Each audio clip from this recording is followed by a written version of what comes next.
বিভাগে সিরাজগঞ্জে কোনো ধরনের ভ্যাকসিন নেই এবং এই বিভাগের জয়পুরহাটে মাত্র 600 পোলিও টিকা রয়েছে, অন্য কোনো জেলায় নেই।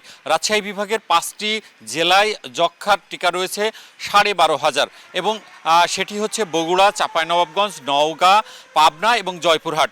রাজশাহী জেলায় পেন্টার টিকা রয়েছে 36,846টি, এটি রয়েছে রাজশাহী, নাটোর এবং জয়পুরহাট 3 জেলায়। পেন্টা মূলত নিউমোনিয়া, ধনুষ্টঙ্কার, হেপাটাইটিস বি এবং ডিপথেরিয়ার ক্ষেত্রে এই টিকাটি প্রদান করা হয়। স্বাস্থ্য সংশ্লিষ্টরা বলছেন চাহিদার তুলনায় খুব কম সংখ্যক টিকা রয়েছে। আমরা টিকার আরও খবর জানতে যাচ্ছি রংপুরে। চলতি বছর রংপুর বিভাগ থেকে 4 লাখ শিশুর জন্য টিকার চাহিদা দেওয়া হয়েছে। তবে স্বাস্থ্য বিভাগের তথ্য বলছে এখন পর্যন্ত নিউমোনিয়া, ডিপথেরিয়া, পোলিও, যক্ষ্মা, হেপাটাইটিস বি সহ 6 ধরনের টিকার মজুদ রয়েছে 18 লাখ ডোজ। শুধুমাত্র ওরাল পোলিও এবং যক্ষ্মার টিকার পর্যাপ্ত মজুদ থাকলেও বাকি সবগুলো টিকার মজুদ রয়েছে মাত্র 2 থেকে 3 মাসের। আমরা জানছিলাম রংপুর থেকে টিকার সার্বিক তথ্য। এবার চলে যাব ময়মনসিংহে।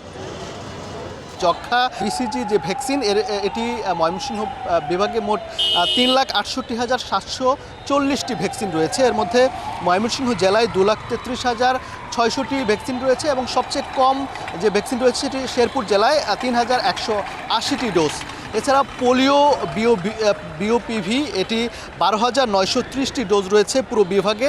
এর মধ্যে সবচেয়ে বেশি রয়েছে নেত্রকোনায় 11,640, ময়মনসিংহে আছে 550টি, জামালপুরে 650 এবং সবচেয়ে কম শেরপুর জেলায় এখানেও 90টি ডোজ রয়েছে পোলিও ভ্যাকসিন।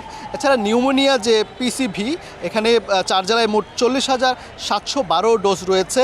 এর মধ্যে ময়মনসিংহে 2,052, নেত্রকোনায় 14,456, জামালপুরে 12,432 এবং শেরপুরে আছে কিন্তু 11,772টি। আমরা হেপাটাইটিস বি এবং ডিপথেরিয়া যে পেন্টা ভ্যাকসিন রয়েছে এটি ময়মনসিংহ বিভাগের 4 জেলায় 84,524টি ডোজ রয়েছে। সব মিলিয়ে আমরা যে তথ্যটি বা পরিসংখ্যান পেয়েছি এতে বলা যায় যে এইসব ভ্যাকসিনের কোনো ধরনের সংকট নেই। এই ছিল ময়মনসিংহ থেকে ভ্যাকসিন নিয়ে আমার কাছে থাকা সবশেষ খবরাখবর। সিলেট জেলার civil surgeon doctor Mohammad Nasiruddin আমাদের জানিয়েছেন সিলেট জেলায় হামের প্রাদুর্ভাব একটু বেশি হলেও বাকি রোগগুলোর প্রাদুর্ভাব তেমন নেই। গত 2 সপ্তাহ এইসব রোগের ভ্যাকসিনের সংকট থাকলেও গতকালই প্রচুর পরিমাণে ভ্যাকসিন এসে পৌঁছেছে, যা আগামী 6 মাস এই ভ্যাকসিন দেয়া যেতে পারে। যেসব ভ্যাকসিন ইতিমধ্যে সিলেট এসে পৌঁছেছে সেই সবের পরিসংখ্যান একটু জানিয়ে দিতে চাই। BCG 3,000 vowel, penta 48,000 vowel, IPB 1,400 vowel এবং পিসিবি 6,000 ভায়েল এবং এমআর 25,000 ভায়েল। এই ছিল আমার কাছে সিলেট থেকে। আর সবশেষ এবার চলে যেতে চাই বরিশালে। জেলা সিভিল সার্জন জানিয়েছে বরিশালে এই মুহূর্তে পোলিওর কোনো টিকা নেই নিউমোনিয়া, হেপাটাইটিস বি, ধনুষ্টঙ্কার এবং ডিপথেরিয়ার মতো গুরুত্বপূর্ণ টিকা। যক্ষ্মার টিকা আছে, তবে সেই টিকা দেবার জন্য সিরিঞ্জ নেই। যক্ষ্মার জন্য 150 এম্বুল রয়েছে, যা দিয়ে 3,000 শিশুকে টিকা দেওয়া সম্ভব, কিন্তু সিরিঞ্জের অভাবে সেই যক্ষ্মার টিকা দেওয়া যাচ্ছে না। আর হাম রুবেলার 4,000 টিকা মজুদ রয়েছে।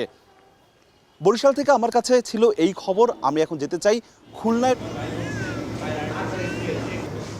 খুলনা বিভাগের টিকা পরিস্থিতিতে সবচেয়ে বেশি সংকটাপন্ন জেলা হিসেবে উঠে এসেছে যশোর ও কুষ্টিয়ার নাম। বাগেরহাটেও পরিস্থিতি উদ্বেগজনক। স্বাস্থ্য বিভাগের তথ্য বিশ্লেষণে দেখা যায় যশোর জেলায় ডিপথেরিয়া, ধনুষ্টঙ্কর, হুপিং কাশি, হেপাটাইটিস বি ও নিউমোনিয়া টিকার কোনো মজুদ নেই।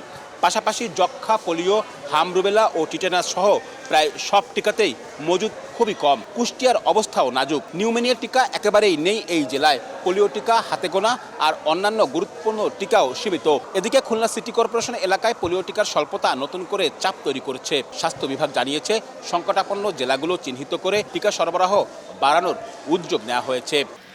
সংকট কাটিয়ে অবশেষে সব ধরনের টিকার 1.5 থেকে 2 মাসের মজুদ গড়ে তুলেছে চট্টগ্রামের স্বাস্থ্য বিভাগ। তবে সংকট রয়েছে পোলিও টিকা, ওরালের পর্যাপ্ত টিকা নেই। এটি চট্টগ্রাম সিটি কর্পোরেশন কিংবা জেলায়, তবে সংগ্রহের চেষ্টা চলছে বলে জানিয়েছেন স্বাস্থ্য বিভাগের কর্মকর্তারা। এই ছিল চট্টগ্রাম থেকে টিকার সর্বশেষ তথ্য।